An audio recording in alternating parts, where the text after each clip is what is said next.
Welcome to Reflections with Amanda DeRocher, a New View Advice mini-sode series.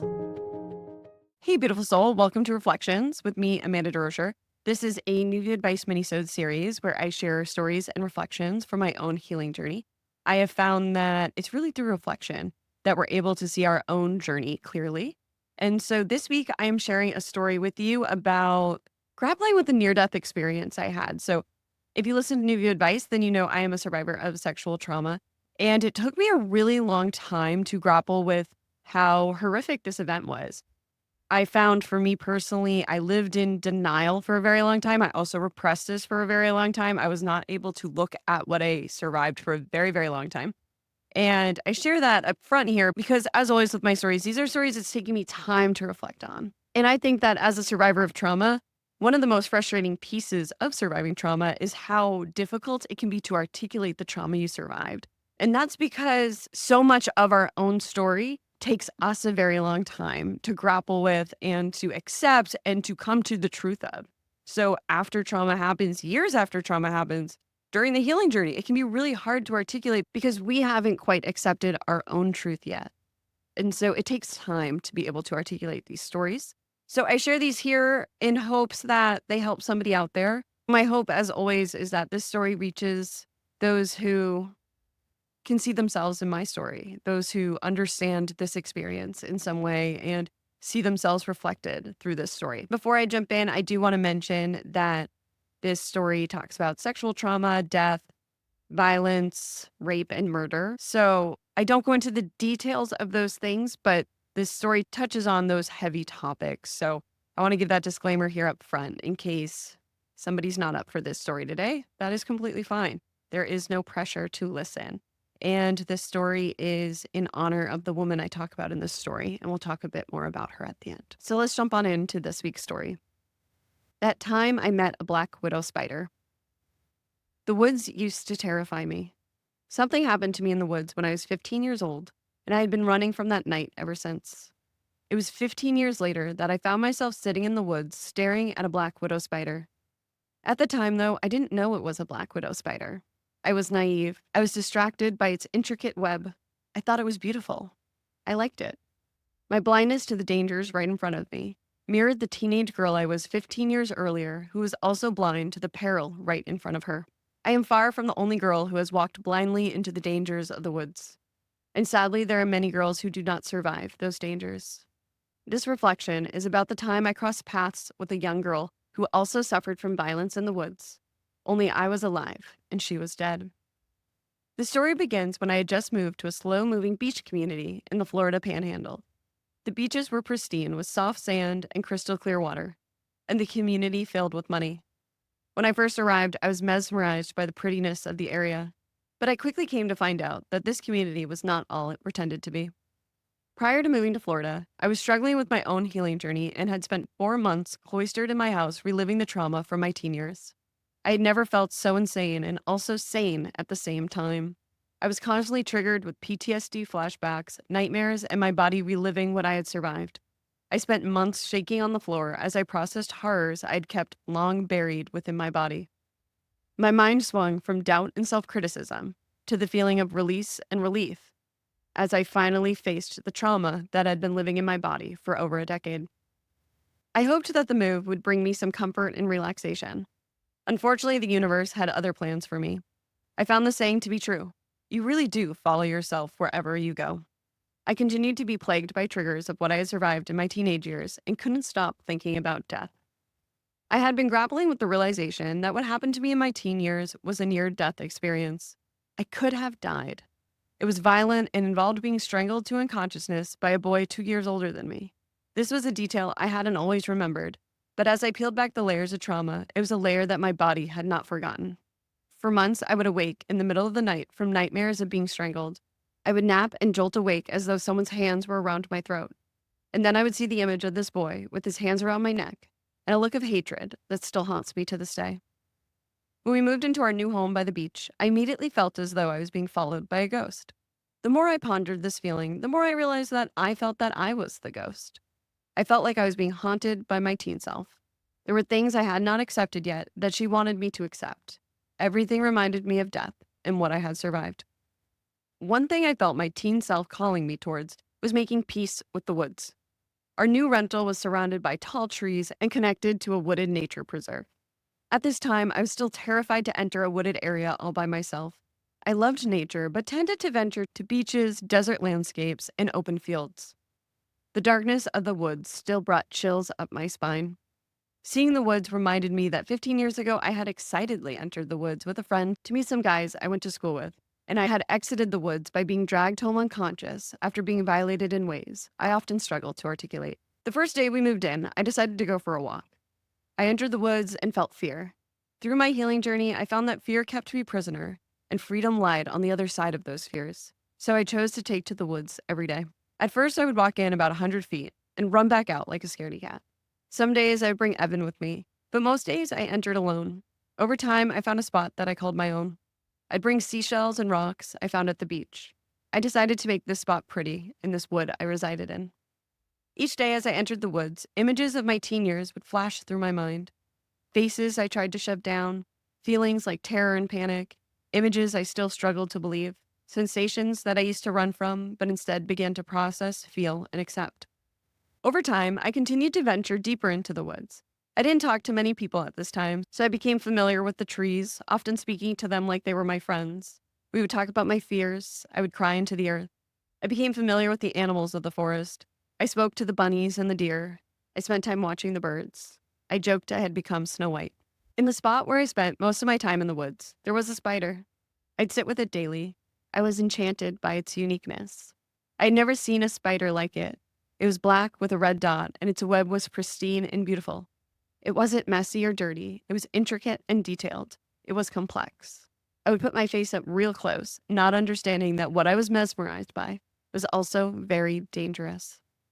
As I spent more time in the woods and less time with people, I felt as though I was a madwoman. I felt wild, unhinged. I was grappling with truths I had shoved down for far too long. I began to see not only what had happened to me in my teen years, but how it kept me a prisoner for so long. How being violated in the woods had made me afraid of living.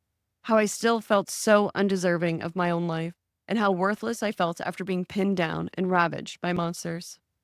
Throughout this time of me venturing into the wilderness, my body began to be covered in rashes that several doctors could not diagnose. The rashes plagued my eyes, throat, wrists, and my vagina, coincidentally mirroring the places I had experienced trauma 15 years ago. For days, I lied in bed for hours with an ice pack on my eyes, stuck in the darkness. During these days, I was nonstop processing trauma because as I lied there with the inability to open my eyes, I was forced to sit with the images I had tried to keep buried deep inside my body. The more I processed, the more I felt like a ghost really was following me around. As I spent more time in the woods, the more I thought I heard whispers with messages of encouragement. Was it just the wind playing tricks on me? One day, after feeling distraught and broken, I decided to Google murder and the name of the community I was living in. I don't know what got me to actually Google it, but as I sat in my car in front of our house, a story appeared. A story of a teenage girl who was brutally raped and murdered in the woods that I spent every day in. I couldn't believe it. This is when I first learned of Courtney Wilkes, a young teen girl who I never met, but who has had a profound impact on me and my life. You can call it coincidence, fate, or divine intervention, but something brought us together in spirit and caused our paths to cross in those woods off the beach in Florida. I read the details of her story, and though hers is more tragic than mine in many ways, I also saw myself in her. We were the same age. We both met a boy who charmed us, and we put our trust in. We both had been lulled into a false sense of safety. We were both violently raped and strangled. We had both become trapped in a web that we would not be able to escape. She was young. She was innocent. She was smart. She was kind. She was loved by all who knew her. She was an angel long before she left this world. I sobbed uncontrollably in my car. I drove to the closest grocery store in a haze. I bought a bouquet of red roses. I sprinted into the woods. I was manic. I was crazed. I felt anger, sadness, despair, guilt, and desperation all at the same time. I ran around the woods I had become so familiar with, looking for where this heinous crime may have happened. I sprinkled rose petals in the sites that resembled the description I read. I didn't know where it happened, but I needed to honor her. I needed her to know that her life mattered and that I understood her so deeply. I was overtaken by grief for a girl I didn't know and never would have the pleasure of meeting, but who I felt a deep, intimate connection with. I eventually returned to the spot where I had created my own haven with shells, rocks, flowers, the spider, its intricate web, and dropped to my knees and sobbed. How could this horrible thing have happened to such a beautiful girl? How could someone do something so awful? Why had this happened? As I sobbed into the earth, I began to see the truth that the woods had been trying to teach me for months. I'd come into these woods daily to overcome my fear of the woods, but also because the woods had a lesson to teach me. I had spent months grappling with what I had survived, understanding and accepting the facts of the situation, but I had not yet accepted a deeper truth, an inner truth, a soulful truth. The truth was that yes, this horrible thing had happened in my life, and yes, it had changed me on so many levels, but it was not my fault. I'd been punishing myself for what happened to me 15 years ago, believing it meant I was worthless and that I was a horrible person, but this couldn't be farther from the truth.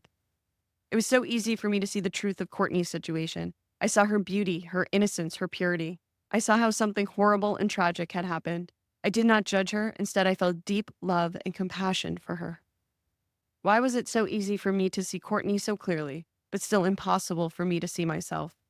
Why was it so easy for me to see her as an angel, but I still labeled myself worthless and unlovable? Why was I still punishing myself for something that wasn't my fault? I felt immense pain and peace as I began sobbing at the realization and the deeper inner knowing that what happened to me that night 15 years ago wasn't my fault. I had to forgive myself for being young, innocent, and vulnerable. I found that in my teen years, others blamed me, shamed me, and shunned me after what happened to me. I felt as though I was being punished over and over again. So I then continued to punish myself for the next 15 years for an experience that I was now clearly seeing I had no control over.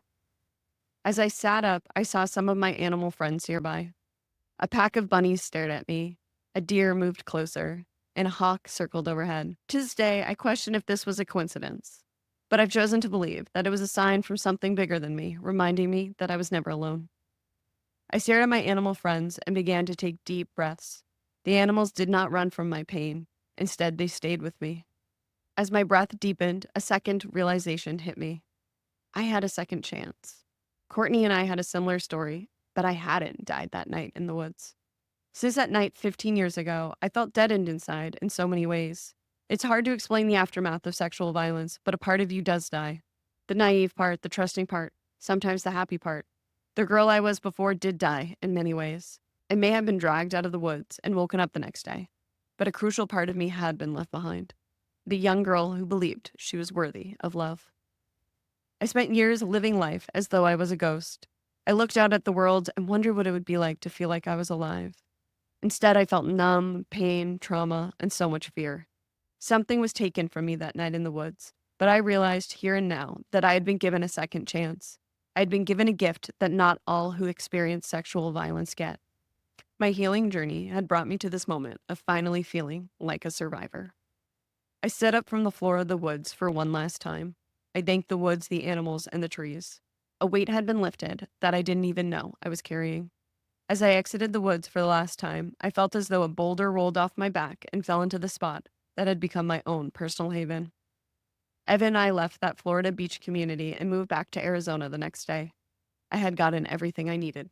As we drove out of the Florida panhandle, I told Evan about Courtney and my spot in the woods. As I recounted the story, I was shocked to learn that the spider I spent time with was a black widow. It felt symbolic to have escaped danger in the woods for a second time, but this time I really believed I had escaped. I no longer felt entangled in the web I had gotten stuck in 15 years ago. For the first time since that traumatic night in the woods, I was able to start living because I finally felt as though I had survived. I had been called a survivor before, but it wasn't until my encounter with Courtney that I truly understood what that meant.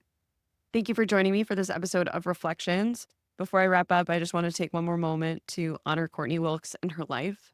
As I mentioned, I did not know her when she was alive, but she has had a profound impact on me and my life. And I think about her regularly, and I really believe she's an angel along my path. And I feel blessed to have crossed paths with her, even if it was in the afterlife.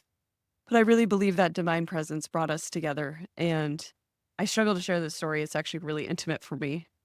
It's very personal, my connection with something larger than me, but I have found that from healing from sexual trauma, I would not have been able to do it without these moments of divine intervention, is how they feel. I feel like in my lowest moments, the divine always steps in and shows me the way. But these are really intimate stories for me. I've found that with this series I'm doing, Reflections, I had outline stories I thought I was going to write.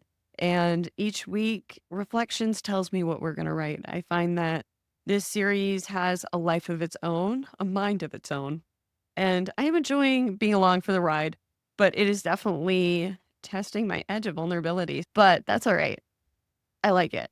I think it's always good to expand our comfort zone and to challenge ourselves. And that's what these stories each week have done for me. So thank you for being here. Thank you for listening. And if you enjoyed this episode, I invite you to share it with a friend who you think maybe the story would resonate with as well. So thank you again for joining me for this episode of Reflections. I'm sending you so much love. See you next time.